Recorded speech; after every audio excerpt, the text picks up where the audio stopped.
which side of the two factions in the chambers holds the majority side and which one holds the minority side. You will recall that yesterday, members of the minority side took their position, that is especially the leadership from the minority side took their positions on the majority side. However, I have just seen some of the leaders from the minority side are still on this other side. We will wait to see how that situation unfolds this afternoon as the Speaker comes to issue that particular ruling. The Speaker yesterday had indicated that the judgment from the High Court had quashed that decision on the leadership of the House, but the Speaker is the one who will decide the majority and the minority side, indicating that neither the court or any other institution can make a ruling affecting the House businesses or business. So even as members walk into the House for this afternoon sitting, that particular ruling is pertinent to how the business of the House will take place. Even the membership of the House Business Committee might or might not be affected. That will depend on how the Speaker rules. The changes in the House Business Committee, in the membership of the House Business Committee, is pursuant to provisions of Standing Order 171F, which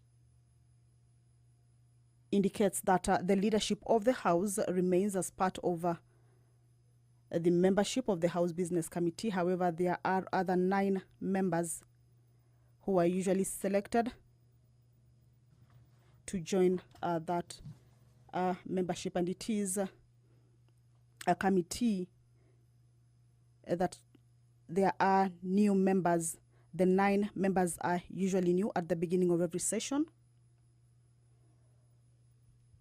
So once this committee is set or agreed upon, is when the House will be able to sit and transact business. That is after the committee has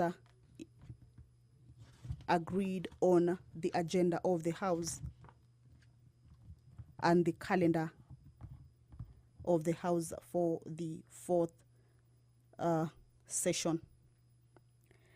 The 9 other members are usually nominated by parliamentary parties and approved by the House at the commencement of every session, reflecting the relative majorities of the seats held by each of the parliamentary parties in the National Assembly, and taking into consideration the interests of parties other than parliamentary parties and independents. I can see members upstanding. That is a clear indication that the Speaker, as you can see, has already made his way into the chambers. He will preside over this afternoon sitting, deliver that particular ruling, then lead the House into appointing the members of the House Business Committee. My name is Kamche Menza. Allow me to hand you over to this live broadcast. Good afternoon. Honorable members, tuombe. Ewe Mwenyezi Mungu, ambaye kwa hekima na wema wako umeteua nyadhifa za viongozi na mabunge kwa ustawi wa jamii na utawala wa haki wa wanadamu. Tukusihi utazame kwa rehema nyingi sisi watumishi wako ambao wameturidhika kutuita ili tutekeleze shughuli muhimu za jamhuri yetu. Tunakuomba uteremshie baraka zako sisi tuliokutanika hapa, na utujalie tuyatende na kufikiria mambo yote atakayofikishwa mbele yetu kwa njia ya haki na uaminifu, ili utukufu na sifa zako ziendelezwe na ili kustawisha amani, ufanisi na heri ya nchi yetu, na wale ambao haja zao umezikabidhi mikononi mwetu. Amen.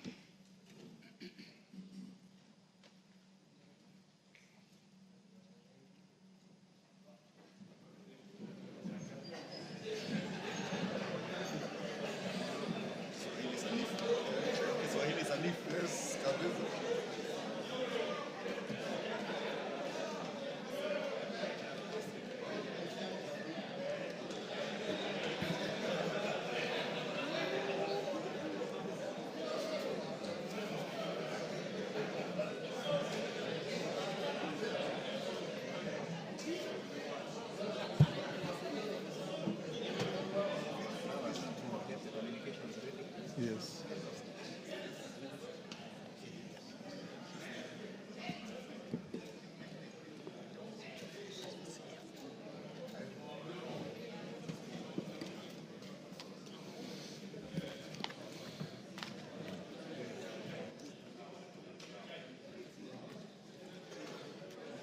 And the other one is correct.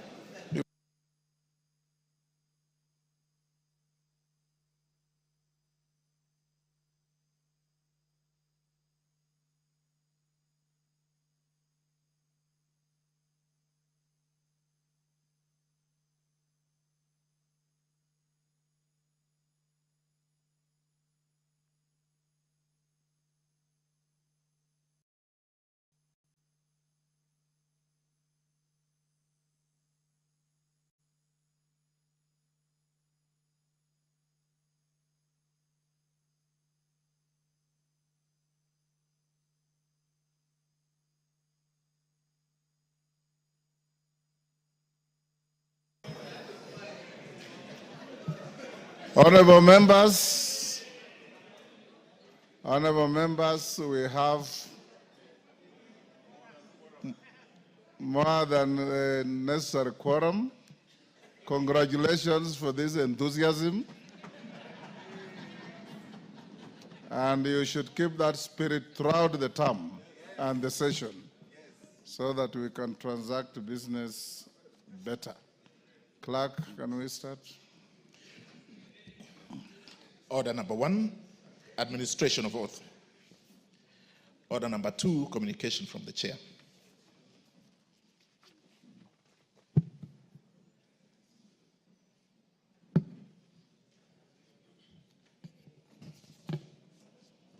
Honorable members, this is not what you're expecting. It will come slightly later. This is a communication on the reconstitution of the Select Committee on the National Government Constituency Development Fund. We left it out yesterday. Honorable members, you recall that during yesterday's sitting on Tuesday, 11th February 2025, I notified the House that the term of 18 committees had lapsed pursuant to the standing orders.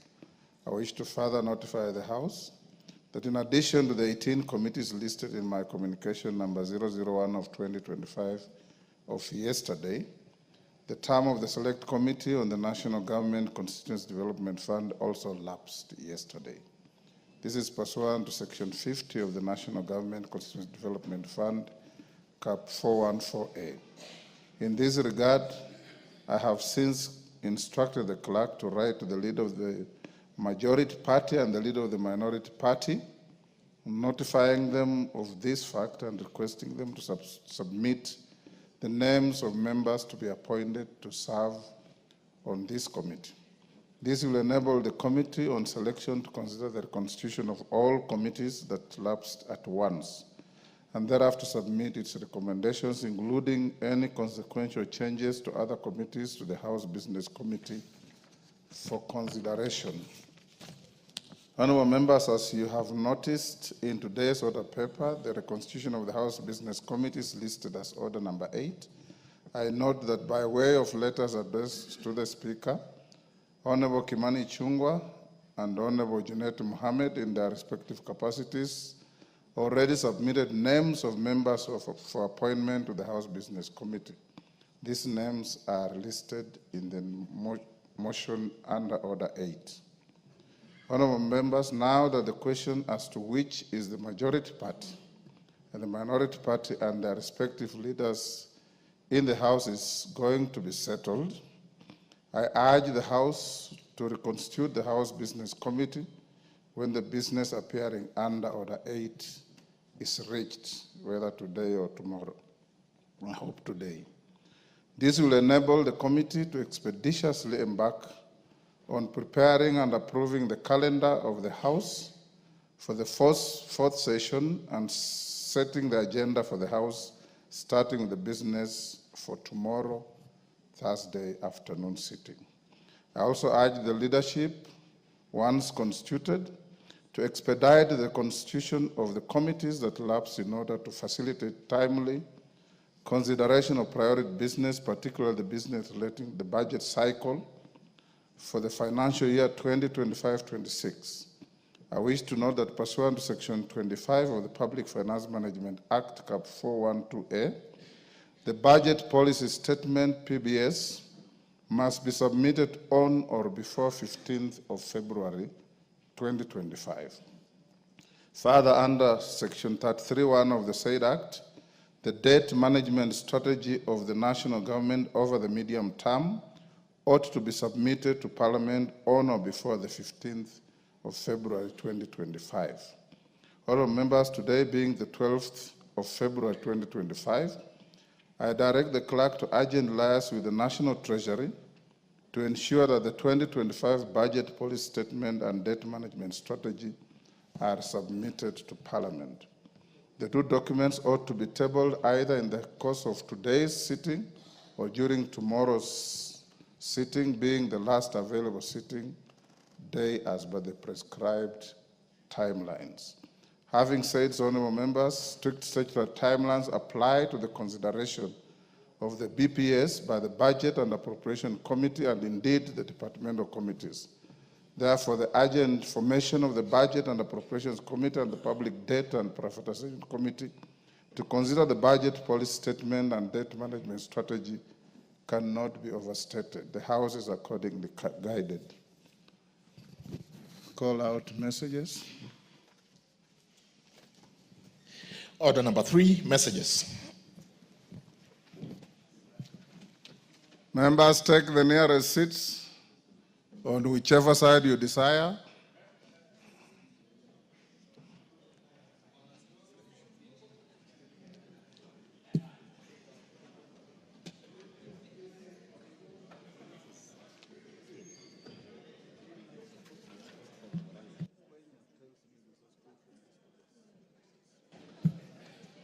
Honorable Jeho, take the nearest seat. Honorable members, I have a message from the Senate. Order. Honorable members, pursuant to the provisions of Standing Order 45(5), I wish to report to the House that I have received 8 messages from the Senate regarding the passage of the following bills. 1, the Houses of Parliament Bicameral Relations Bill, National Assembly Bill number 44 of 2023. 2, the Cotton Industry Development Bill, Senate Bill number 5 of 2023. 3, the Public Transport Motorcycle Regulation Bill, Senate Bill number 38 of 2023.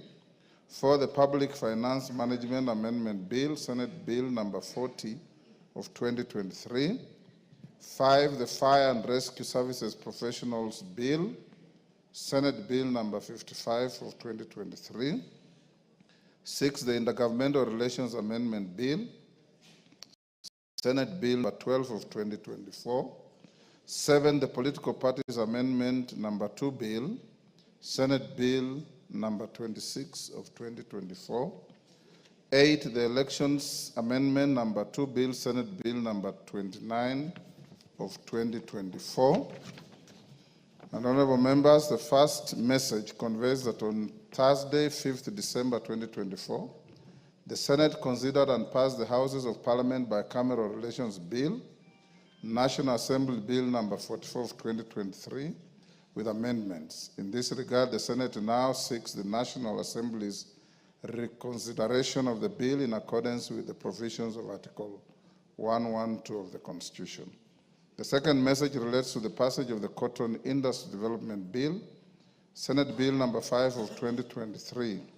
The message conveys that the Senate considered and passed the National Assembly's amendments to the bill on Wednesday, 4th December 2024.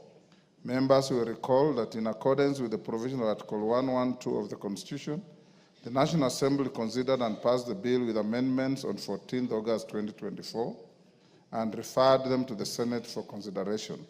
The passage of the bill by the Senate in the form passed by the National Assembly therefore concludes the bicameral consideration of the bill. Honourable members, the third message relates to the passage of the Public Transport Motorcycle Regulation, what is commonly called Border Bill, Senate Bill number 38 of 2023. The message conveys that the Senate considered and passed the bill with amendments on Thursday, 5th December 2024. The bill seeks to provide for a regulation of the border industry and for connected purposes. The fourth message relates to the passage of the Public Finance Management Amendment Bill, Senate Bill number 40 of 2023, published via Kenya Gazette Supplement number 160 dated 1st September 2023.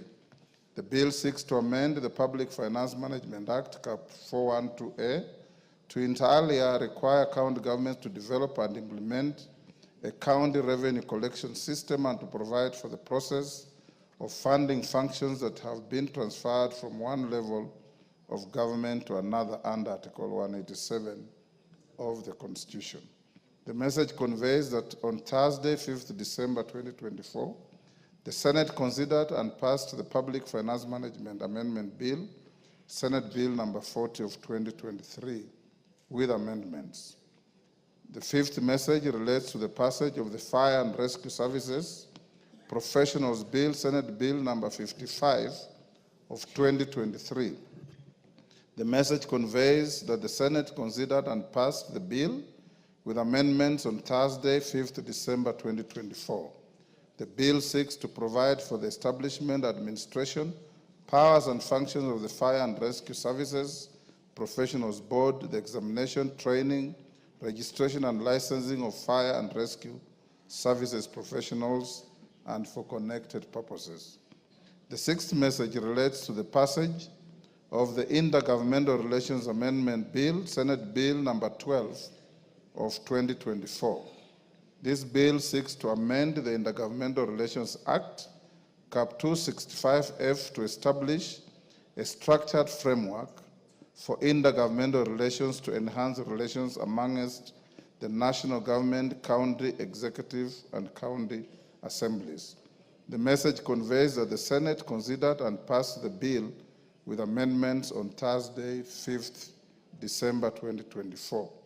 The seventh and eighth messages relate to the passage of the Political Parties Amendment number 2 Bill, Senate Bill number 26 of 2024, and the Elections Amendment number 2 Bill, Senate Bill number 29 of 2024.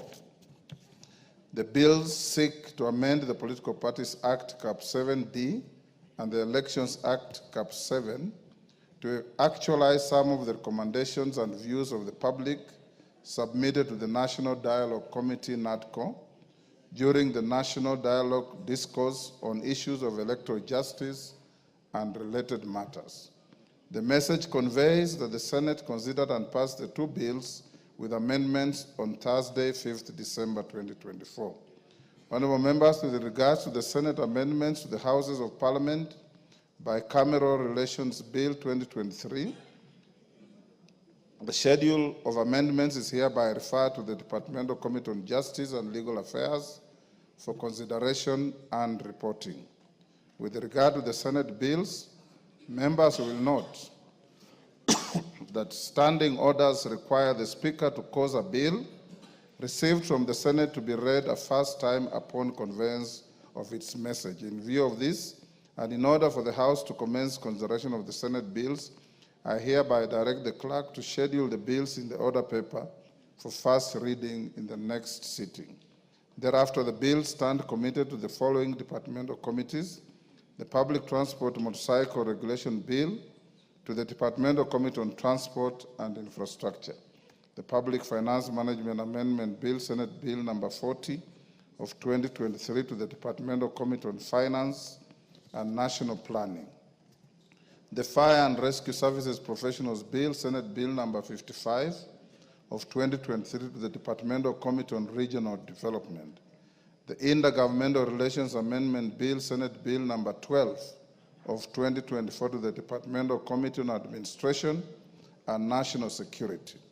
The Political Parties Amendment number 2 Bill, Senate Bill number 26 of 2024, and the Elections Amendment number 2 Bill, Senate Bill number 29 of 2024, to the Departmental Committee on Justice and Legal Affairs. The House is accordingly guided, and I thank you. Members of the bar, take the nearest available seats. As we do so, allow me to acknowledge in the public gallery,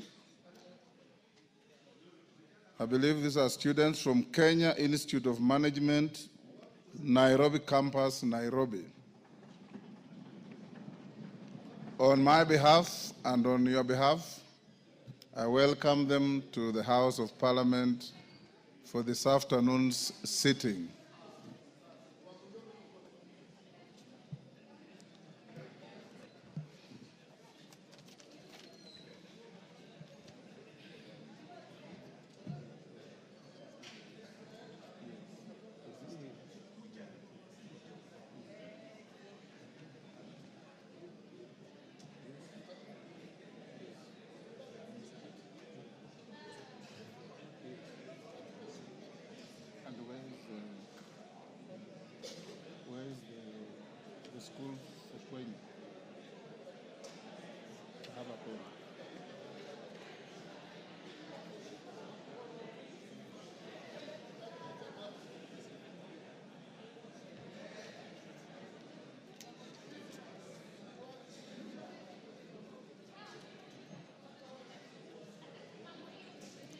Is it there?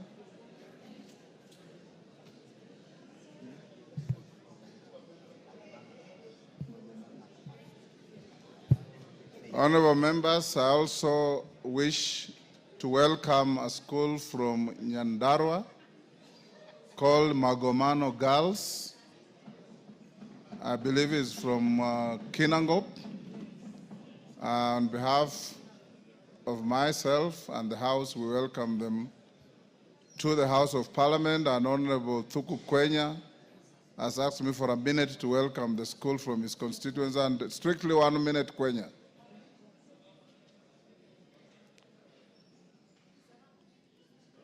You are not allowed to wave at people in the gallery. I'm waving at, sorry, Mr. Speaker, I'm waving at the clerk, yes, for him to just spot where I am. Mr. Speaker, I thank you for this opportunity to welcome a great school in my constituency by the name Magomano Girls.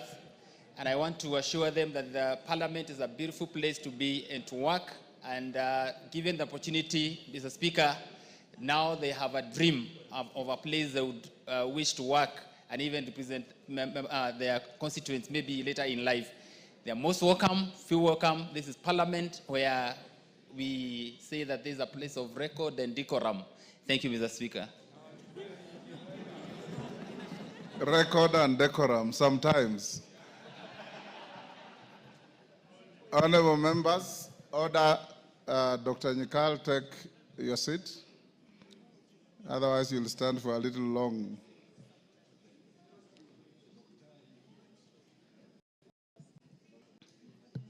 The member coming in, take your seat.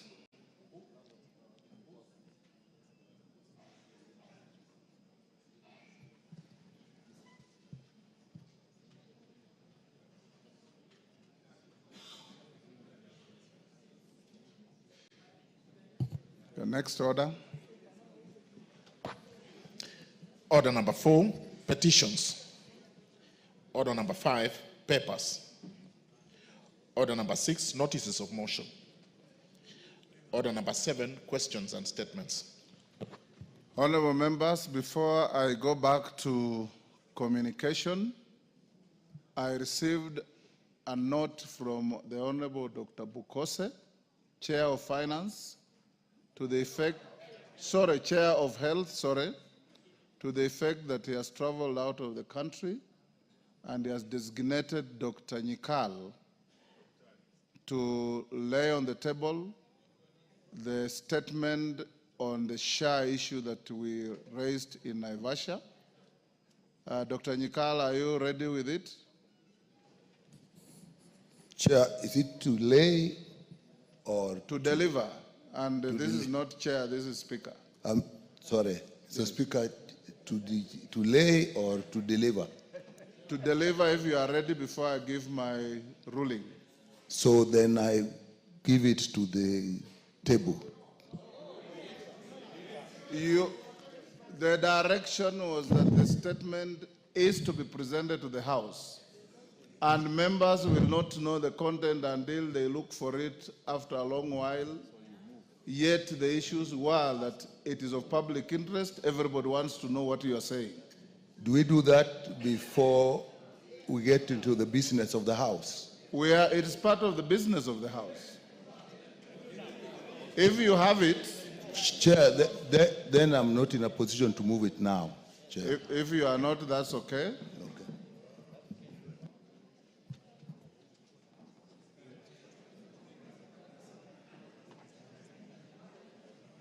I was also requested by two members, the Honorable Dawood and the Honorable Shakil Shabir, to eulogize the passing on of His Highness Prince Aga Khan, the spiritual leader of the Ismailia Muslim community. Between the two, I don't know who is going to go first. And do you have to do it both? Yes. Who is senior? I'll start with the senior. I'll start with Shakil Shabir. Then Dawood, be ready after Shakil. Thank you, Mr. Speaker, sir. I would like to present a tribute on behalf to the Aga Khan community, the Ismaili community, in respect of the passing away of Prince Karim Aga Khan, whose vision and visionary leadership and unwavering commitment has left an indelible mark on Kenya. He was a beacon of hope for millions around the country. His Highness was the 49th hereditary Imam of the Ismaili Muslims, passed away on the 4th of February 2025, leaving a legacy of compassion, education, and humanitarianism. In Kenya, the Aga Khan's contribution has been transformative across various sectors.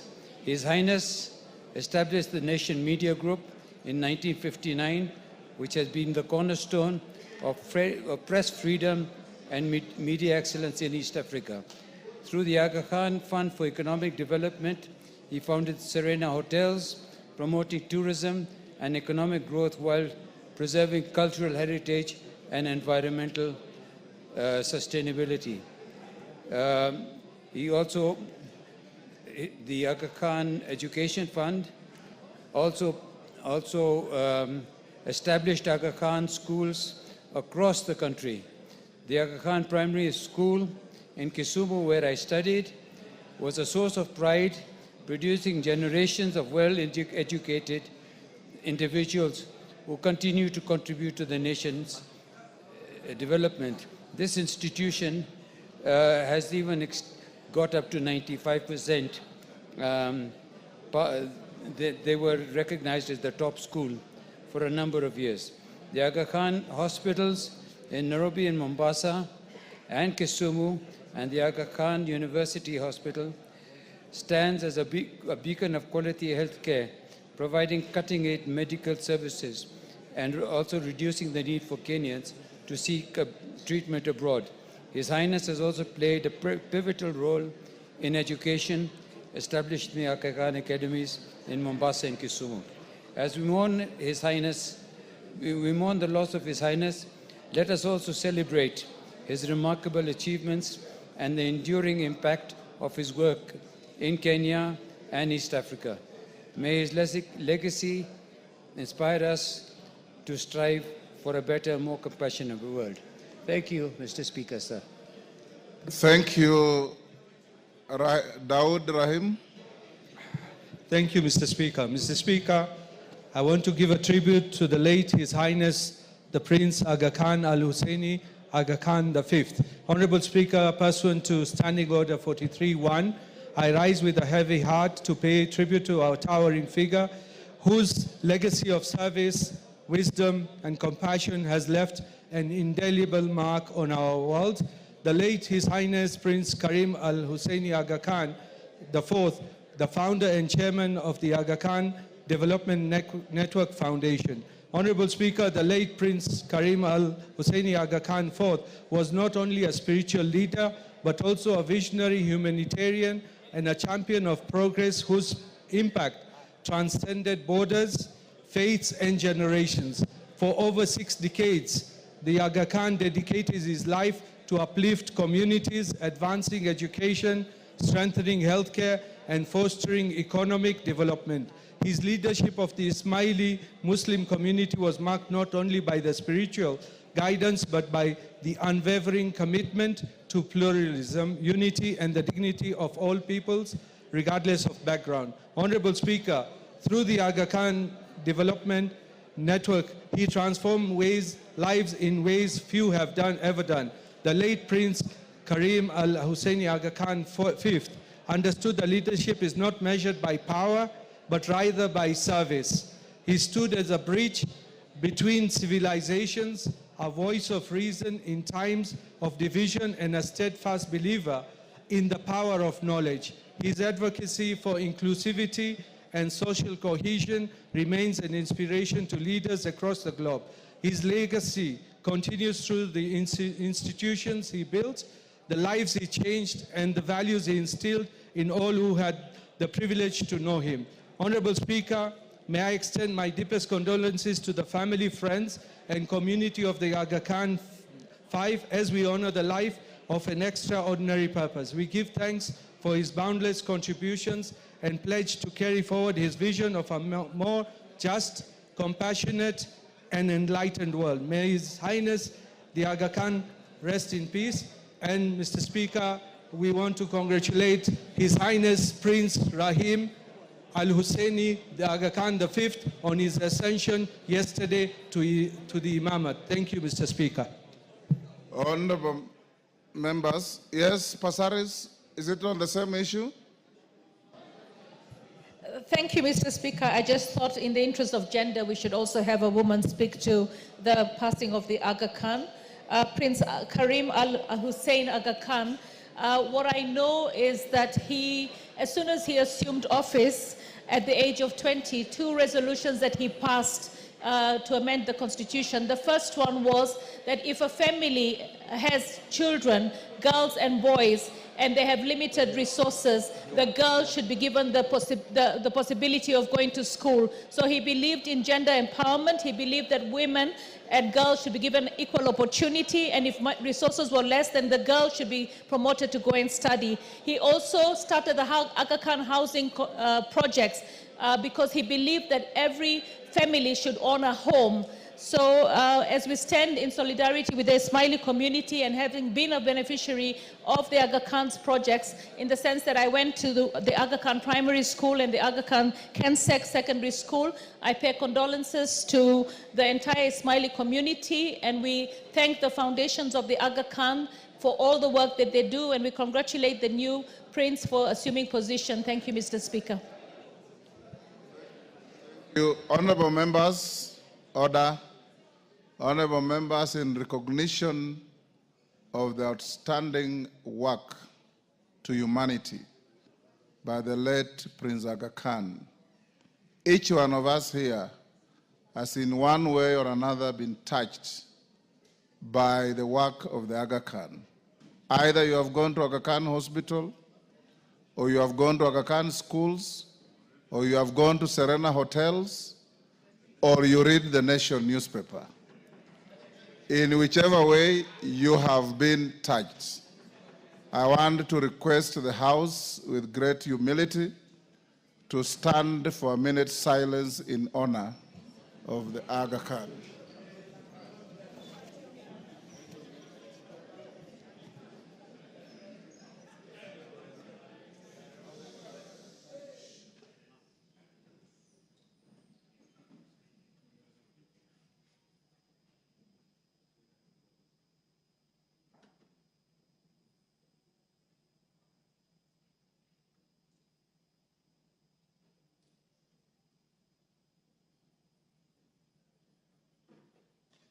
Thank you. Go back to communication.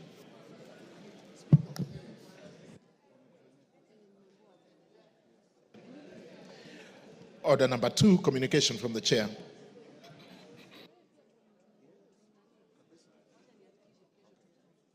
Honorable members, those on their feet, take your seats. Kiamba, take your seat, Mami.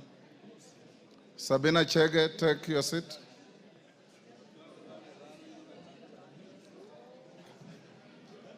Honorable members, I have a communication to make on the leadership and continuity of the business of the House in the 4th session of the 13th Parliament.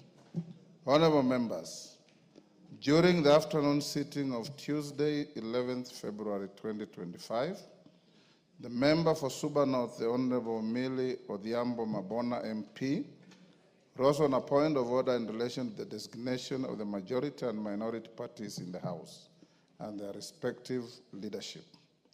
In the point of order, the Honorable Millie noted that she had been aware of a judgment of the High Court in Nairobi, High Court case number E202 of 2023, Kenneth Njagi Njiru versus State Law Office and Jubilee Party of Kenya, where the court had declared the ruling contained in the communication made on 6 October 2022 on the majority and minority parties in the National Assembly as unconstitutional, null and void. In her view, the judgment declared the Azimio la Umoja One Kenya Coalition Party as the majority party. The Honorable Millie further noted that she had submitted a letter to the Speaker seeking the recognition of Azimio la Umoja One Kenya Coalition Party as the majority party and conveying the names of the Honorable Junet Mohammed as the majority leader and the Honorable Robert Mbui as the deputy majority leader. She concluded by seeking that the Speaker recuse himself from presiding over the proceedings and to allow the Honorable Deputy Speaker to recognize Azimio la Umoja One Kenya Coalition Party as the majority party, Honorable Junet Mohammed as the majority leader and the Honorable Robert Mbui as the deputy majority leader. Notably, the Honorable Millie seems to have conveniently forgotten the fact that the Honorable Deputy Speaker is also a member of a political party and represents a constituency. As such, the Honorable Millie's concerns of impartiality would still have arisen if the Deputy Speaker was in the chair. Indeed, this applies to all members of the Speaker's panel. At the beginning of the debate, I gave honorable members some general direction in the issues from the judgment as I understood them, including the fact that the judgment did not bar the Speaker from presiding over the House. Indeed, the issue of how a vacancy arises in the office of the Speaker is expressly provided for in Article 106(2) of the Constitution. Arising from the point raised by the Honorable Millie, no less than 58 other members contributed to the debate that arose, with a number raising additional points of order. This included the Deputy Speaker, the Honorable Gladys Boss, Honorable Kimani Chungwa, the Honorable Junet Mohammed, the Honorable Adan Kainan, the Honorable Silvanos Osoro, the Honorable Sabina Chege, the Honorable Christopher Seka, the Honorable David Ocheng, the Honorable George Murugara, the Honorable Joseph McClap, the Honorable Omboko Milemba.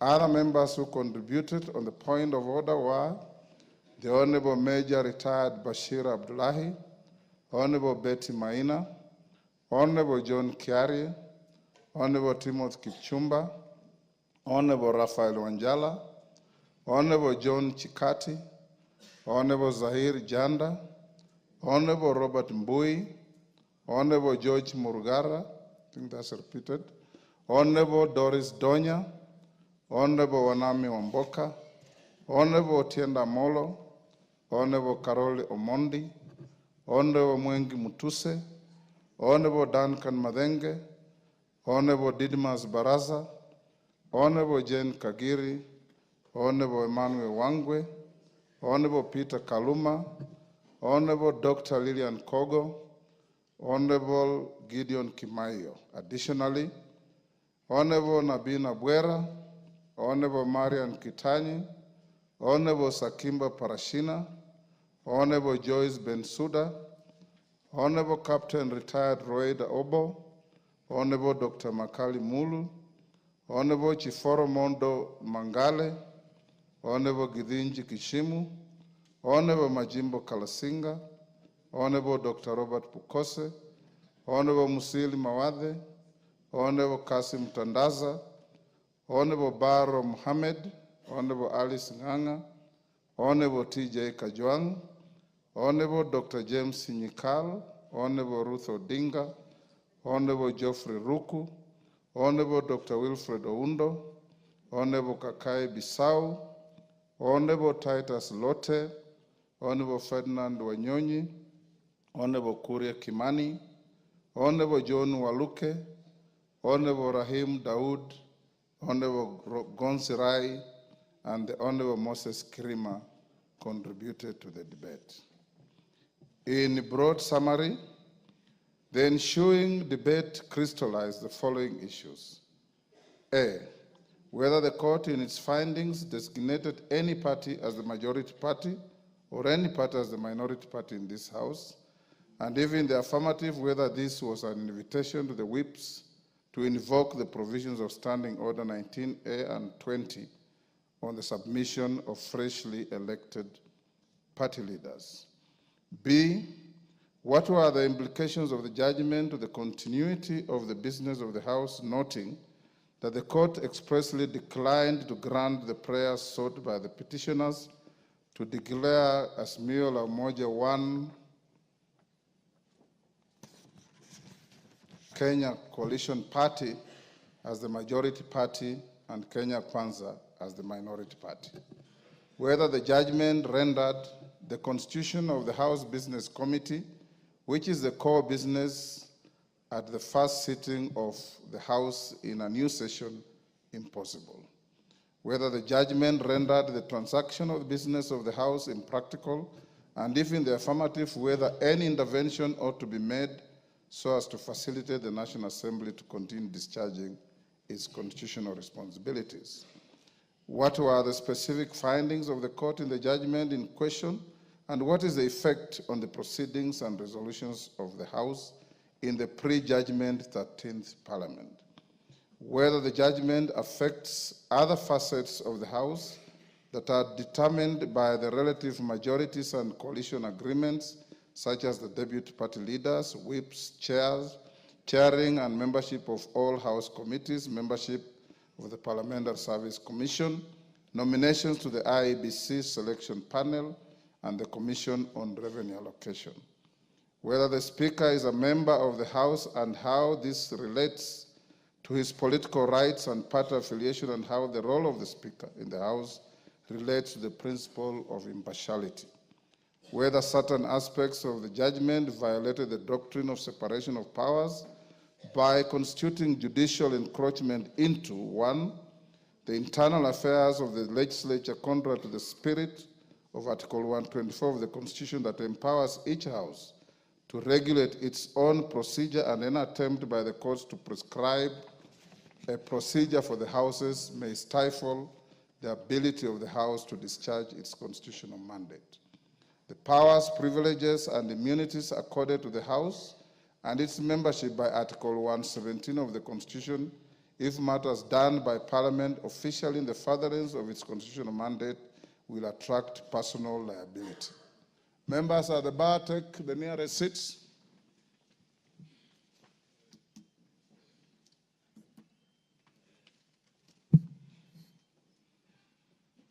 Koyo, take the nearest seat. You don't have to run across the floor. Thank you. While contributing to the debate, the Honorable Mwengi Mutusi tabled a letter dated 30th January 2024 from the Register of Political Parties indicating that the Maendeleo Chap had exited the Azimio la Umoja One Kenya Coalition Party with effect from 25th January 2024. On her part, the Deputy Speaker, the Honorable Gladys Boss, submitted that upon receipt of the judgment, while discharging the role of the Speaker in the absence of the Speaker who was out of jurisdiction, she instructed the Clerk of the National Assembly to seek information from the Register of Political Parties with respect to the status of the membership of the 21 parties represented in the House in any coalition and to request for certified copies of the relevant coalition agreements. At the conclusion of the debate, the Deputy Speaker tabled a response from the Register of Political Parties referred as request for information on coalition agreements dated 11th February 2025.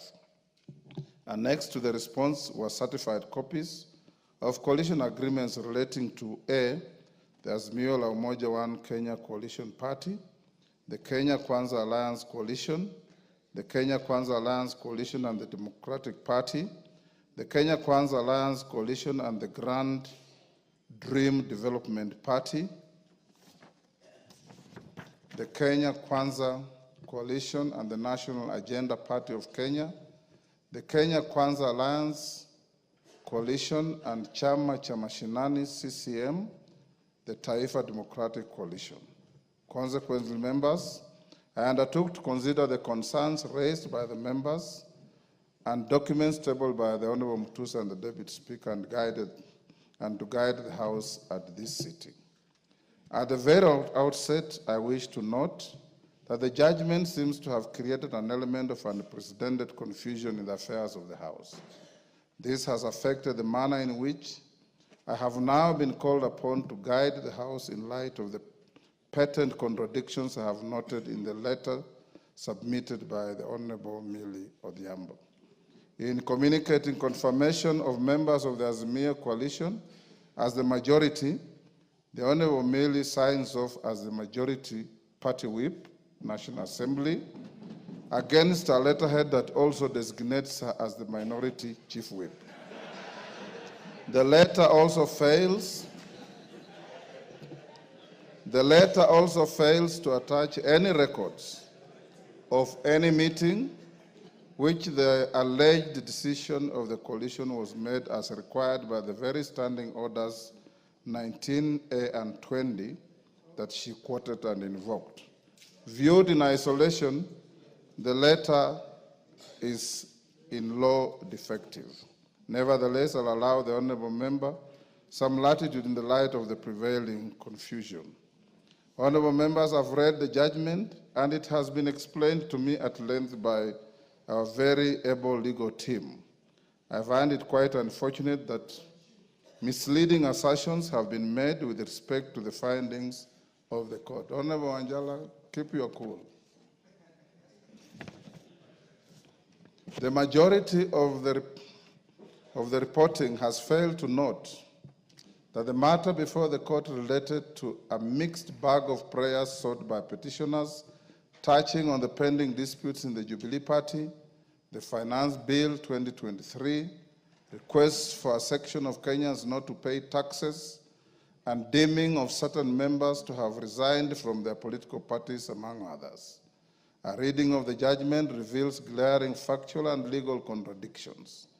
The High Court in its findings only granted 3 prayers and expressly declined the other 31 prayers. Paragraph 508 of the judgment reads, and I quote, "In the ultimate, we allow the petition to the following extent. It is hereby declared," that's Roman 1, "that the question as to which party or coalition of parties is the majority in the National Assembly in the 13th Parliament was determined by the sovereign will of the Kenyan voters during the 9th August 2022 general elections. 2, it is hereby declared that the Honorable Speaker's ruling on determination contained in his communication from the Chair made on 6 October 2022 on the majority and minority in the National Assembly violated Article 108 of the Constitution and therefore is null and void. 3, it is hereby declared, I'm quoting from the judgment, it is hereby declared that the Honorable Speaker's ruling or determination from the Chair on 6 October 2022 with respect to leadership of the National Assembly on account of his determination of the majority party and minority party in the National Assembly is contrary to and violated Article 108 of the Constitution, and to that extent is null and void. 3, an order of certiorari is hereby issued quashing the Honorable Speaker's ruling or determination contained in his communication from the Chair made on 6 October 2022 on the majority and minority in the National Assembly. Subject to the foregoing orders, the court went on. The rest of the prayers in the petition are declined. Parties will bear their own costs. Honorable members, finding number Roman 4 in which the court declined to grant the rest of the prayers sought by the petitioners is quite instructive. To put it in its proper perspective, I note that at paragraph 33, appearing on page 6 of the judgment, the petitioner had expressly sought that the court grants the following prayers, among others. D, that a declaration be issued to declare that the Azimio la Umoja One Kenya coalition is the majority party in the National Assembly of Kenya based on the outcome of the election of members of the National Assembly held on 9th August 2022. That a declaration be issued to declare that the Kenya Kwanza Alliance is the minority party in the National Assembly of Kenya based on the outcome of the elections of members of the National Assembly held on August 2022. I reiterate that it is in its final orders, and in particular, at paragraph 508, Roman 4 of the judgment, the court expressly declined to grant these orders. Therefore, in quashing the communication issued on 6 October 2022, the leadership of the National Assembly in the 13th Parliament, the court did not declare any party or coalition of parties as the majority or minority party, and neither did it declare any member of this House as the leader of the majority party, nor the leader of the minority party, and of law as prevailing on the 9th August 2022. The nagging question as raised by a number of members is whether the law contemplates this determination of the majority and minority parties to be static throughout the subsequent days of a term of Parliament. The Constitution itself enumerates several avenues in which the number of parliamentary seats secured by a party or a coalition at a general election can be subsequently varied. First, Article 103 of the Constitution spells out 7 instances in which a vacancy can arise in the office of a member of Parliament, including death and resignation, and this can drastically affect the numbers or members of a particular party. Secondly, Article 104 of the Constitution provides for the manner in which a member of Parliament can be recalled by the electorate with the result and effect on the parliamentary seats secured by any political party. Thirdly, Article 105 of the Constitution provides for the manner in which the High Court can nullify the election of a member of Parliament with the result and effect on the parliamentary seats by any political party. Fourth, Article 108 of the Constitution, as further expounded in the Political Parties Act, acknowledges the formation and existence of coalitions which, when varied through post-election agreements, have a result and effect on the parliamentary seats associated with a political party or coalition. For instance, apart from the dynamic complexities that we have witnessed around the composition of coalitions since the last general election, honorable members are also aware of the current existence of 3 vacancies in the office of members of parliament with respect to Banisa constituency, Magarin constituency, and Ugunja constituency. A further vacancy exists with respect to the nomination slot vacated by the Honorable John Badi. How is the House meant to treat a change in its relative majorities arising from the current existing 4 vacancies? Honorable members, to my mind, all the cited scenarios create avenues for the exercise of the sovereign will of the people to determine the majority and minority in the House. By quashing the guidance that I gave for purposes of ensuring the continuity of the business of the House, the court recreated the very same question that arose at the commencement of the 13th Parliament as to which party or coalition is the majority or minority in the House. Honorable members, the 3rd schedule to the Constitution prescribed the oath that I took pursuant to Article 74 of the Constitution before assuming office as your Speaker. Having been elected by yourselves on 8 September 2022, I swore to bear true faith and allegiance to the people and the Republic of Kenya. I undertook to faithfully and conscientiously discharge my duties as Speaker and to obey, respect, preserve, and protect and defend the Constitution. Critically, I also committed to do right to all manner of persons in accordance with the Constitution and the laws and conventions of Parliament without fear or favor, affection, or ill will.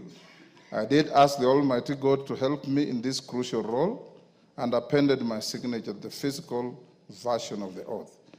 With that in mind, whenever I am invited to render guidance to the House, it remains my solemn and singular duty to provide that guidance and way forward.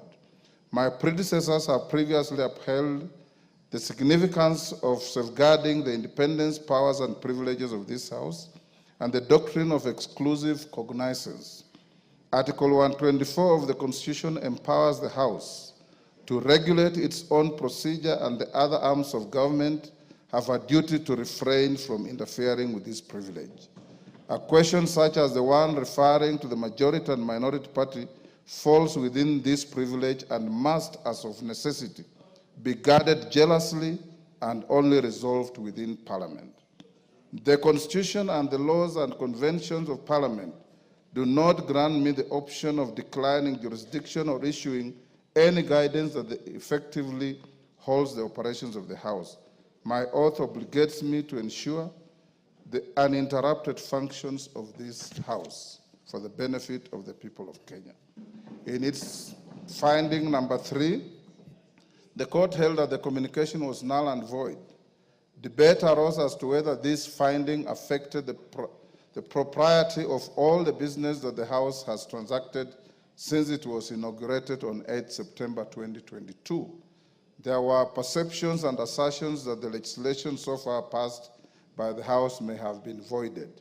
It should be beyond doubt that there was no order of the court in this regard to precipitate this kind of thinking, and there cannot have been such a blanket order as the issues placed before the court by the litigants did not question legality and competence of Parliament to legislate on matters before it, save for the prayers relating to the Finance Act 2023 and Appropriations Act 2023, and these prayers were expressly dismissed by the court.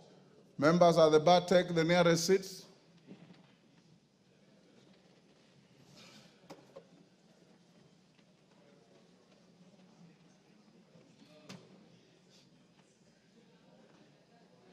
The nearest seats, Shinali.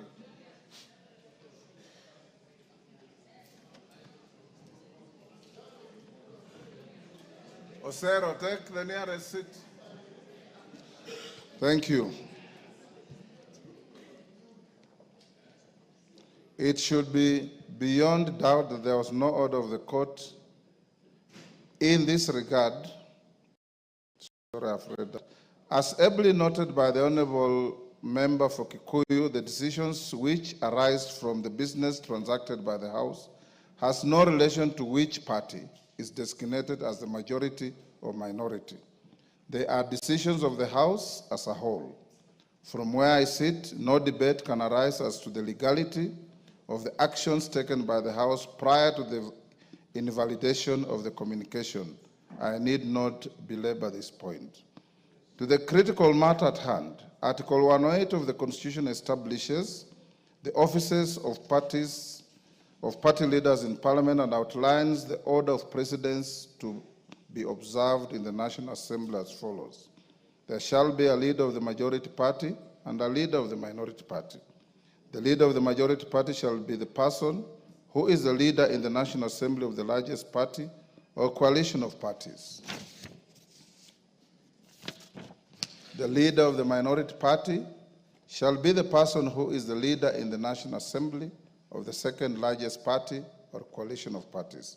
The following order of precedence shall be observed in the National Assembly: the Speaker of the National Assembly, the leader of the majority party, and the leader of the minority party. In determining which party or coalition of parties is the majority party and minority party, primary reference has to be made to the results of the last general election. As noted in previous guidance on the designation of the leadership of the House, the exercise must be informed by reference to formal records of membership of the political parties represented in the House and their affiliations, if any, with each other through pre- and post-election coalition agreements. It will be noted that the Independent Electoral and Boundaries Commission, IEBC, via Gazette Notice number 99509951 of 2022, both dated 23rd August 2022, Gazette Notice number 10535 of 2022, dated 5th September 2022, Gazette Notice number 10537 of 2022, dated 7th September 2022, and Gazette Notice number 10710 of 2022, dated 9th September 2022, declared all the persons duly elected and nominated as members of this House and their respective parties at the general election. With respect to the affiliation between the parties currently represented in the National Assembly, Standing Order 2B requires the Clerk of the National Assembly to obtain a certified copy of any coalition agreement entered into between two or more political parties. As guided in previous rulings by the speakers of this House, Standing Order 2B was intended to allow the House to determine its relative majorities and resolve, among others, any disputes between constitutive parties of coalitions, to the membership of the Parliamentary Service Commission, nominations to the Commission on Revenue Allocation, and positions in the East African Legislative Assembly. Honourable members, indeed, as noted by members in their contributions to the debate herein, the continuity of the business of the House and consideration of the orders of the court under finding Roman 1 of the judgment would be significantly embedded without access to the most current information on any coalitions formed or dissolved by the parties represented in the House today, and any variation in the membership of those coalitions and parties.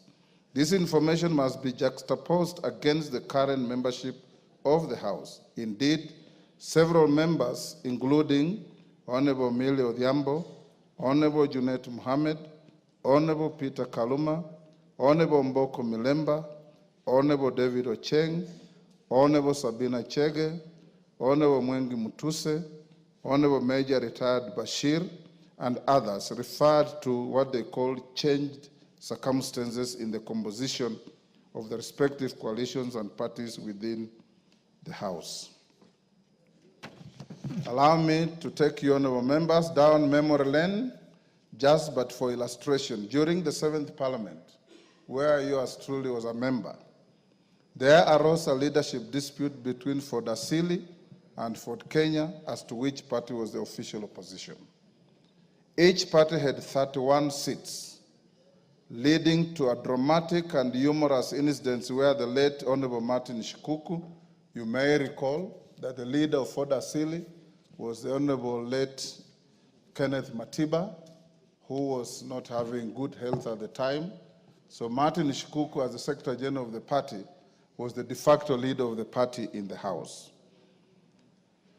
There were leading dramatic and humorous incidents where the late Honorable Martin Shikuku and the late Honorable Mzee Jaramogi Oginga Odinga alternatively claimed the seat reserved for the leader of opposition in the House on a first-come, first-occupy basis.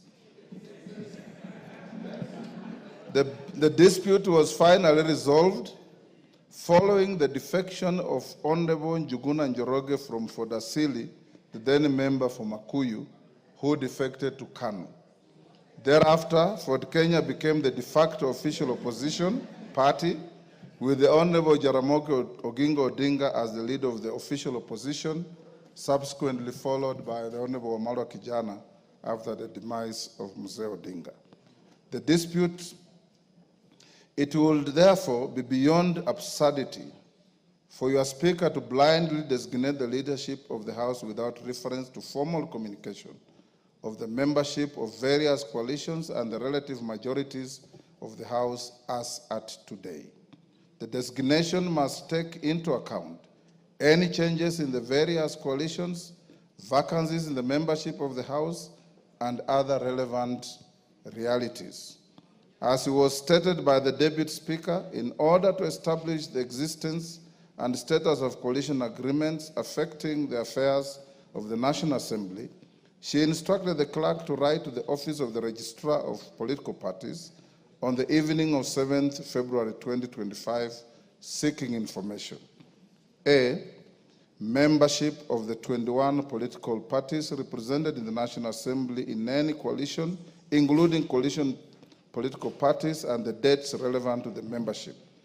Any variations in the membership of the coalitions and coalition political parties, and the dates of the variations. C, certified copies of pre-election and post-election coalition agreements relating to the parties and the status of the agreements.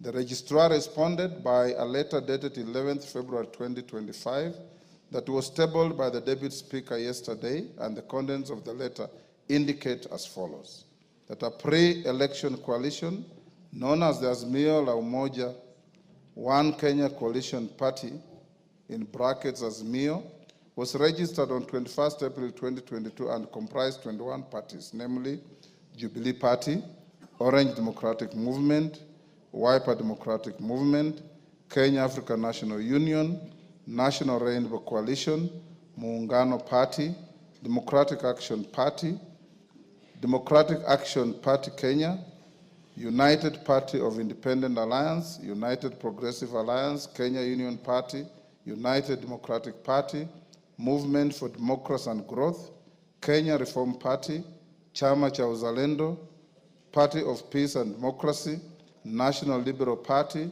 People's Trust Party, Ubuntu People's Forum, Party of National Unity, Labour Party of Kenya, and the Party of Growth and Prosperity.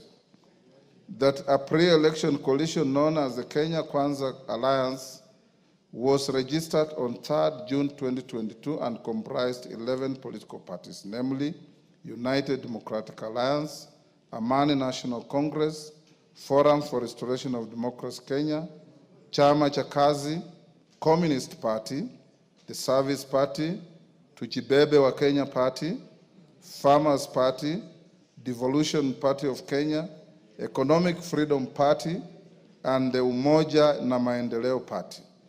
That a post-election coalition agreement was entered into on 5th September 2022 between the Kenya Kwanza Alliance and 4 additional parties, namely the Democratic Party of Kenya, National Agenda Party of Kenya, Grand Dream Development Party, and Chama cha Mashinani.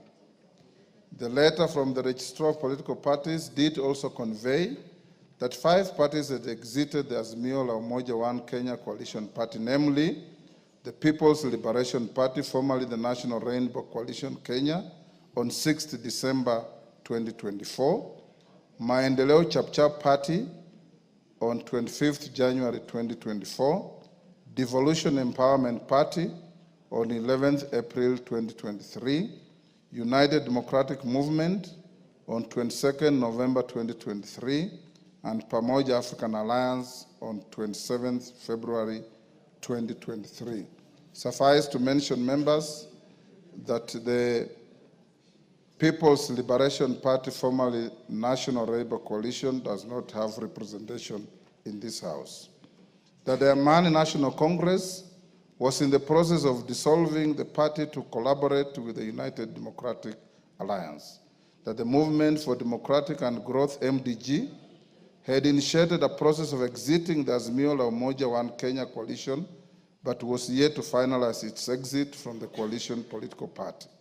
That as at 11th February 2025, the Pamoja African Alliance, PA, Maendeleo Chap MCCP, United Democratic Movement, UDM, and the National Ordinary People Empowerment Union, NOPEU, are not members of any registered coalition or coalition political party.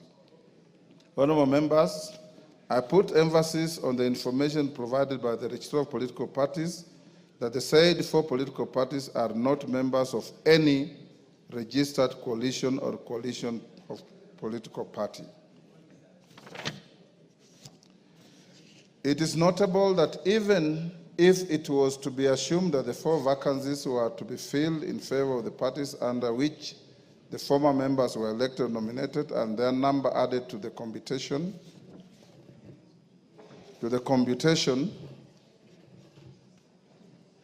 of the 2 coalitions, the Azimio la Umoja One Kenya coalition party would still not attain a majority of the members in the House.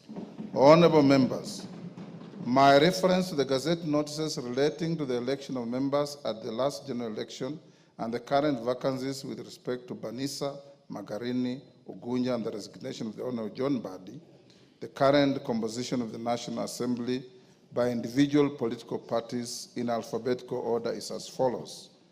Amani National Congress, 8. Chama cha Mashinani, 1. Democratic Alliance Party of Kenya, 5. Democratic Party DP, 1. Fort Kenya, 6. Grand Dream Development Party, 1. Jubilee Party, 28. Kenya African National Union, 6. Kenya Union Party, 3. Maendeleo Chap 2.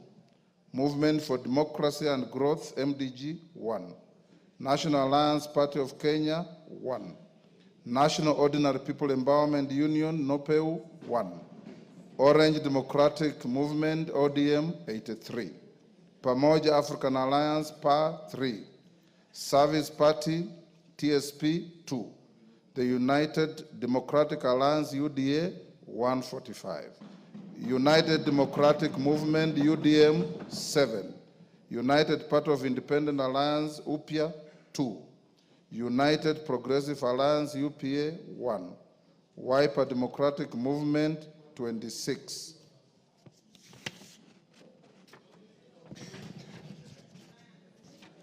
A simple calculation of the cited numbers with reference to the communication and coalition agreements received from the register of political parties indicates the cumulative number of the members of the constituent parties of the Azimio la Umoja One Kenya Coalition Party and the Kenya Kwanza Alliance as follows. Azimio la Umoja One Kenya Coalition Party consists of 154 members, computed by adding the membership of the Orange Democratic Movement, Jubilee Party, Wiper Democratic Movement, Kenya African National Union, the Democratic Alliance Party of Kenya, the Kenya Union Party, the United Party of Independent Alliance, and the Movement for Democratic Growth.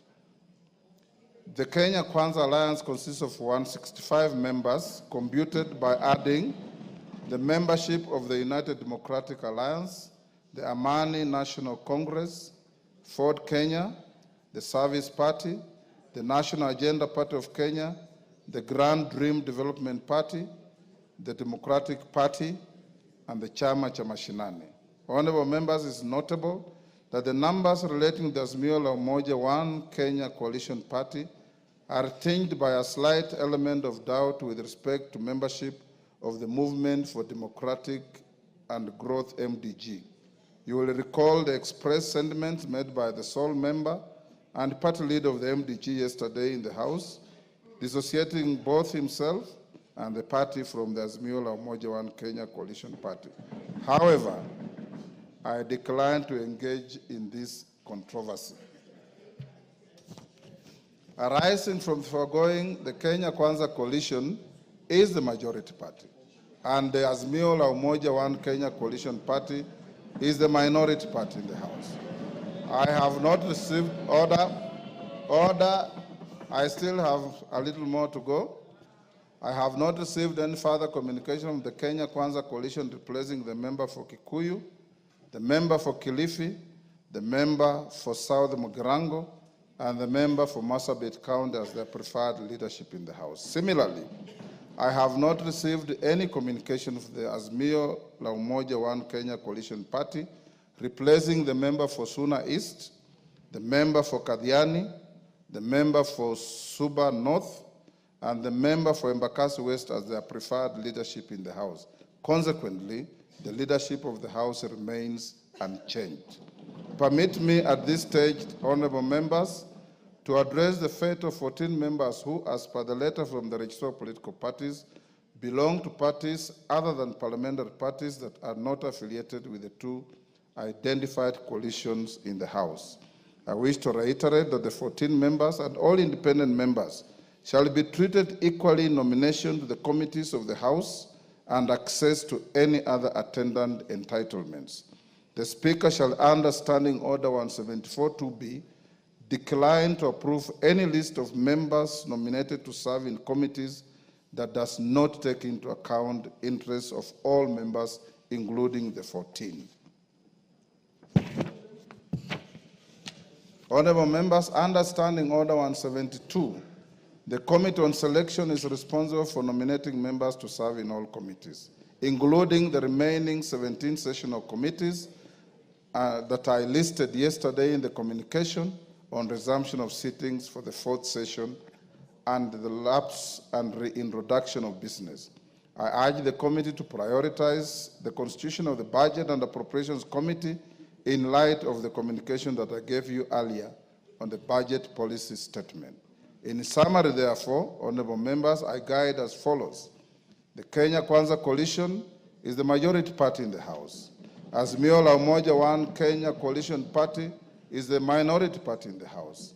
To the extent that I have not received any communication of the Azimio la Umoja One Kenya coalition party or the Kenya Kwanza coalition replacing their leadership in the House, the leadership existing as at the end of the last session remains the leadership of this House. I thank you.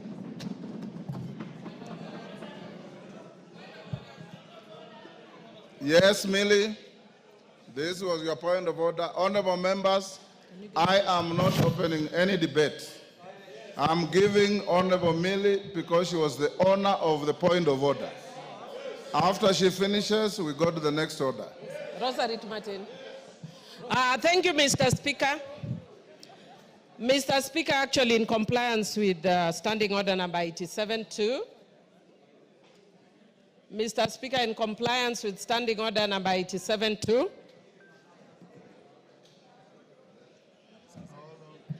somebody was calling me. Yes, I just wanted to indicate that in compliance with Standing Order number 87-2, I am actually not going to raise any issues regarding... May I have my standing orders? Go on now. Thank you.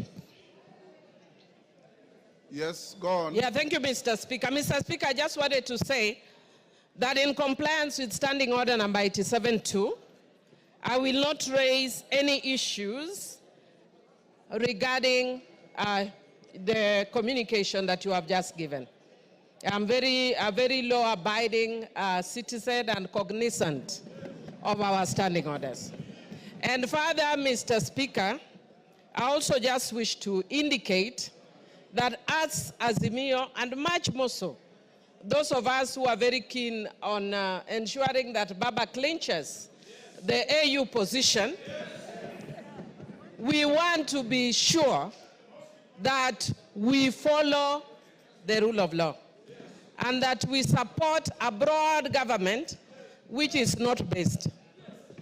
And we are encouraging the government to be both broad and based. It is broad but not based. For those who have not learned literature, understand what I'm saying. This government is broad, but it is not based. So don't call us to be in a broad-based government. It has to be broad-based government. And Mr. Speaker, I also just want to say that as Azimio, we follow.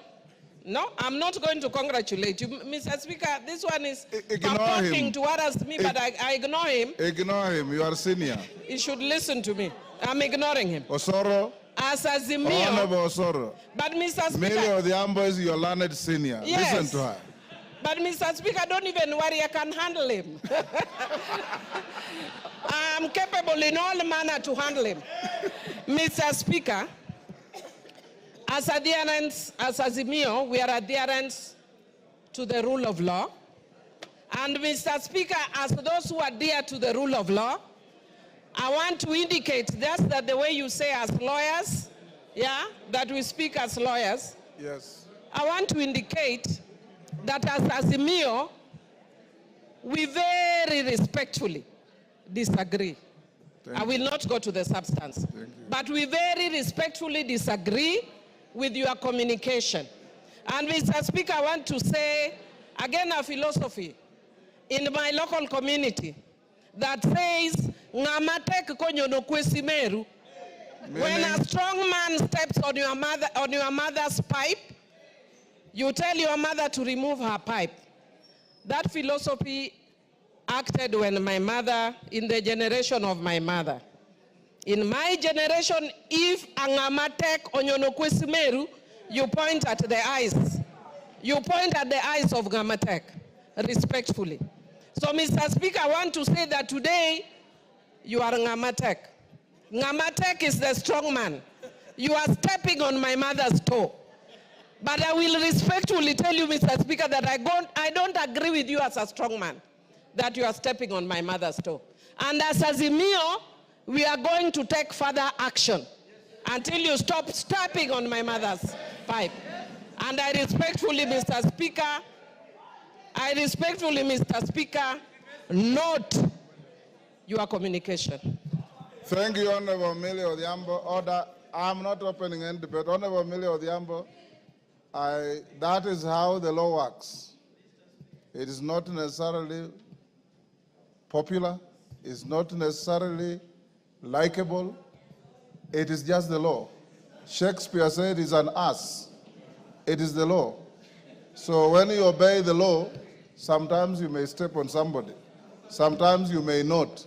But the law remains the law, and in the law we trust, in our constitution we trust. Finally, I want to join all of you in wishing our patriarch, our leader, Raila Amolo Odinga, success in the election as the chair of the African Union Commission, where the first vote to be cast will be that of President William Samoei Ruto of Kenya. I have also, Honorable Millie Odhiambo, directed the majority leader and his counterpart after this ruling that in constituting committees, they should go beyond broad and base. Order. I will not open any debate. Next order.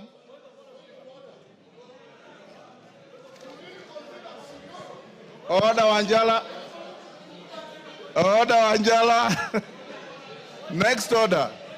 No. Order number 8. Next order. Order number 8, motion, appointment of members to the House Business Committee. Majority Leader.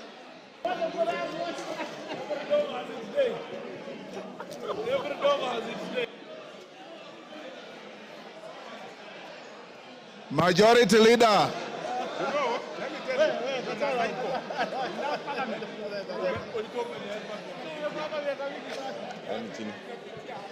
Thank you, Honorable Speaker. Honorable Speaker, I beg to move that pursuant to the provisions of Standing Order 17-1, Order, members. Those who are recessing, recess quietly.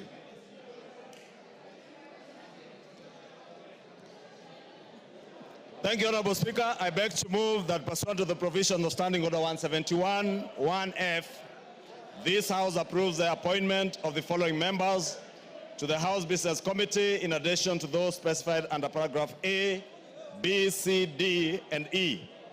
1, the Honorable Omboko Milemba, CBS MP. 2, the Honorable Robert Mbui, CBS MP.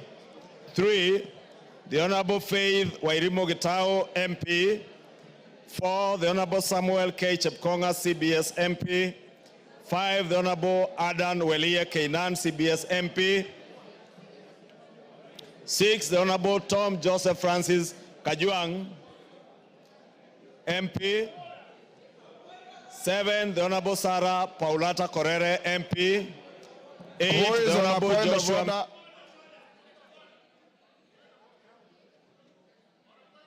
Order, Honorable Kajuang, you cannot call for order when you are not orderly. What are you doing where you are? Order. We have moved to the next order and proceed. 7, the Honorable Sarah Paulata Korere. Pardon? MP. Why is he? Order, I did not give a chance to anybody except the mover of the notice of motion. Go on. Yes. Ichungwa, go on. 8, the Honorable Joshua Mbidi Mwalio, MP. 9, the Honorable Umul Ker Kasim Sheikh, MP. Honorable Speaker, as members may know, this is a very critical committee. And Honorable Speaker, the other members of the committee sit in that committee by virtue of their offices. And with those few remarks, I beg to move and request the Honorable Aden Keinan to second the motion in agreement. Keinan. I second, Mr. Speaker. Order, honorable members. Order. Take your seats. Order. Honorable members. Order. Honorable Millie's point of order was not a party point of order. It was a point of order by the distinguished member for Suba North. And upon delivering the communication, I dutifully gave her an opportunity to say what she said. And that has ended that matter. We are now on order number 8. I now propose the question, which is that pursuant to the provision of Standing Order 171-1F, this House approves the appointment of the following members to the House Business Committee, in addition to those specified under Orders A, B, C, D, and E. Honorable Mboka Milemba, CBS MP. Honorable Robert Mbui, CBS MP. Honorable Faith Wairimu Gitao, CBS MP. Honorable Samuel K. Chepkonga, CBS MP. Honorable Adan Walia Keinan, CBS MP. Honorable Mboka, I'm proposing the question. I've not put any question. So actually you're out of order. Honorable Tom Joseph Francis Kajuang, CBS MP. Honorable Sarah Paulata Korere MP. Honorable Joshua Mbithi Mwali MP. Honorable Omulher Kasim Sheikh MP. Yes, yes, Cynthia. Thank you, Honorable Speaker, for giving me an opportunity to make a comment in regard to the House Business Committee that has been constituted. Honorable Speaker, I note that these are members that were sitting in the same committee last time, and they did a beautiful job, Honorable Speaker, and I want to support their nomination back to the House Business Committee. Honorable Speaker, it must be noted that the House Business Committee is the engine of this House, and we appreciate their acceptance to actually run the business of this House, Honorable Speaker. Honorable Speaker, I support their nomination, and I urge the honorable members of this House to support it, so that, Honorable Speaker, we can continue and start business that is important to this House, so that I can be able to serve the people of Kenya. We can ensure that the House Business Committee members are able to schedule our business, Honorable Speaker, so that I can be able to dispense matters that matter to the people of Kenya. I support, Honorable Speaker. Yes, Junet. Honorable Junet. Order. Order. Members standing around Honorable Junet. Honorable Junet, take your seat for a minute. Members. Mr. Speaker. Order, Honorable Junet, just hold. Honorable Babowino. Order. Honorable Babowino. Take your seat. When the Speaker calls you out, you don't have to stand up. This is not a classroom. You are rarely in this House, and when you come, you want to cause disorder. Take your seat. Order, Honorable Junet. I've given you your point of order. Mr. Speaker, I have no intention to speak about your ruling, Mr. Speaker. I want to speak on the matter that is before the House now. Mr. Speaker, under instructions from our parliamentary group, Mr. Speaker, before you put the question, I have been asked to convey to you on the floor of the House that we have withdrawn our members from the House Business Committee, Mr. Speaker. Yes. So it will be a nullity for the House to pass the membership from our side, Mr. Speaker. Now you can consider me as majority or minority, whichever way you can take. Yeah. Honorable Junet, a question has already been proposed. Yes. Honorable Ichungwa, Order. Honorable Ichungwa, I call upon you to reply. Thank you, Honorable Speaker. Honorable Speaker, in reply, let me say the House Business Committee is properly and duly constituted. And with or without the participation of the 4 members of the Azimio Coalition, the House Business Committee would sit. And Honorable Speaker, being the chair of the House Business Committee, you will be advising the House Business Committee on when to have our first sitting, hopefully after the adjournment of this House this afternoon, so that we may be able to schedule business that concerns Kenyans. Because, Honorable Speaker, what we have engaged in from yesterday does not concern the people of Kenya who have sent us to represent us in this House.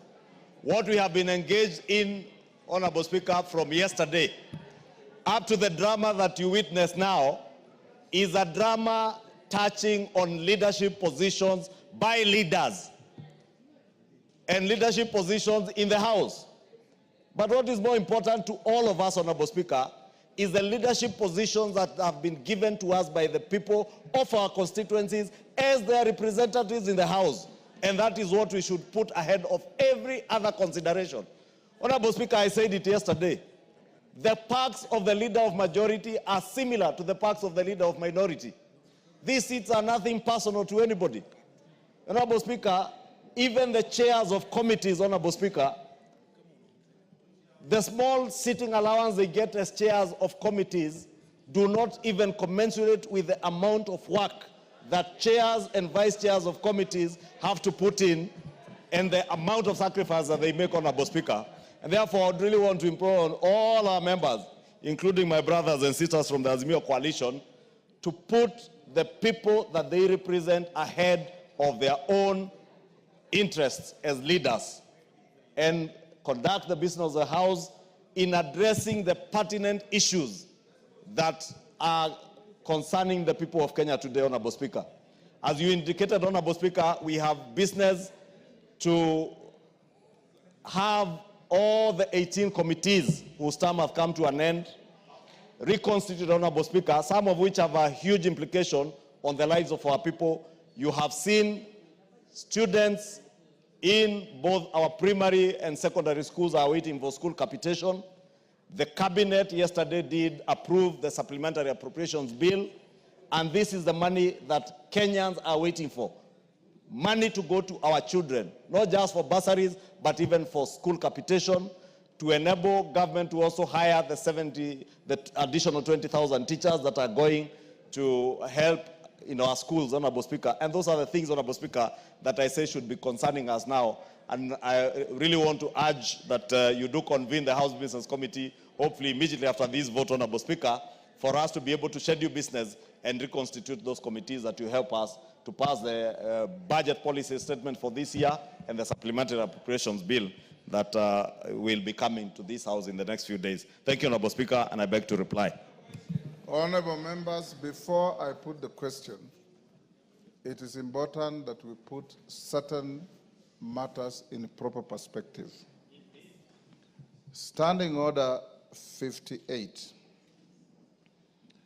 reads as follows.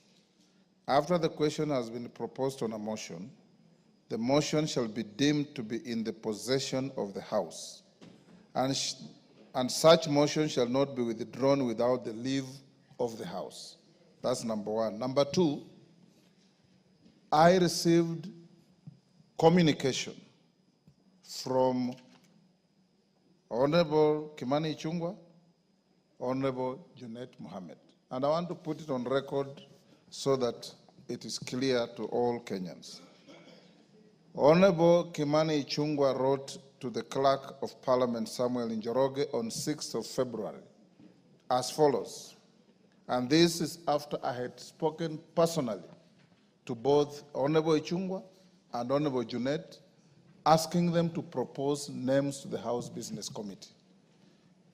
Honorable Ichung'wah wrote, "Dear Sir, reference nomination of Kenya Kwanza Alliance members to the House Business Committee. Further to your letter referenced NA L&P HBC/2025/CORR in bracket 001 dated 3rd February 2025, I hereby submit the following names of members of the Kenya Kwanza Coalition for appointment to the House Business Committee, in addition to those specified under Standing Order 171, 1B and D. The Honorable Samuel Chepkonga, CBS MP, was in Gishu County, Male. The Honorable Omboko Milemba, CBS MP, Vihiga County, Male. The Honorable Faith Wairimu Gitao, CBS MP, Nyandarua County, Female. The Honorable Joshua Mbithi Mwalio MP, Machakos County, Male. The Honorable Umulkhair Kasim Sheikh MP, Mandera, Female. Yours sincerely, Honorable Kimani Ichung'wah, EGH MP, Leader of the Majority Party, copy to the Right Honorable Dr. Francis Moses Masika Wetangula, EGH MP, Speaker of the National Assembly. On the 10th of February, I received a letter from the Honorable Junet Mohammed addressed to the Clerk of the National Assembly. Dear Sir, reference nomination of members to the House Business Committee. Your letter dated 3rd February 2025, reference NALP HBC/2025/CORR 001 refers. The Minority Party nominates the following members to the House Business Committee in accordance with the standing orders. The Honorable Mbui Robert MP, the Honorable Francis Kajwang Tom Joseph MP, the Honorable Walie Adan Keinan MP, the Honorable Korere Sarah Paulata MP, yours sincerely, Junet Mohammed, Honorable EGH MP, Suna East Constituency, Leader of the Minority Party in the National Assembly. At the time the Honorable Junet wrote this letter, the judgment under contestations that has gone on yesterday was already out, and he knew and designated himself, rightly so, as the minority leader. I call out today for the motion to be moved. The majority leader moved the motion, and it was seconded by the Honorable Keinan. Once a motion is moved, you can either move an amendment seeking the necessary support from the House that shall be put to a vote, or you keep your cool. You do not change the content of a motion by picketing on the floor of the House and making statements that are completely unparliamentary and unhelpful. As it is now, the motion that you are going to vote to is properly the House, fully carrying the names of both sides of the House, the majority and minority, and upon voting on the motion, I direct all members who, if they're passed by the motion, to go to room 9 for the first meeting of the House Business Committee to schedule business for tomorrow. And this House must, and I repeat, we have a greater duty to the people of Kenya than the shenanigans that we want to display here. The mover of the point of order yesterday, Honorable Millie Odhiambo, said she respects the outcome. She doesn't agree. That is part of fair game in an arena that is judicial or quasi-judicial, like this House. Like I said, we go to court, you lose a case, you don't fight the judge, you don't insult the judge, you say, much obliged, my lord, you'll come to fight another day. That is how the law works. I now put the question, honorable members, that pursuant to the provision of Standing Order 171(1), and I repeat, no member listed on this motion has been withdrawn, because the withdrawal of any member on a motion like this can only be through an amendment to the motion. I now put the question, which is that pursuant to the provision of Standing Order 171(1)(f), this House approves the appointment of the following members to the House Business Committee in addition to those specified under paragraphs A, B, C, D, and E. Honorable Mboko Milemba, CBS MP, Honorable Robert Mbui, CBS MP, Honorable Faith Wairimu Gitau, CBS MP, Honorable Samuel K. Chepkonga, CBS MP, Honorable Adan Wailie Keinan, CBS MP, Honorable Tom Joseph Francis Kajwang, CBS MP, Honorable Sarah Paulata Correra MP, Honorable Joshua Mbithi Mwalio MP, Honorable Omulkhair Kasim Sheikh MP. As members of that opinion say aye. Aye. Will those of the contrary opinion say nay? The ayes have it. Honorable members, you may be upstanding, there being no further business in the House. The House stands adjourned until tomorrow, Thursday, the 13th February 2025 at 2:30 p.m. And before the Speaker's procession, members who have been approved to the House Business Committee move to room 9 immediately for the House Business Committee.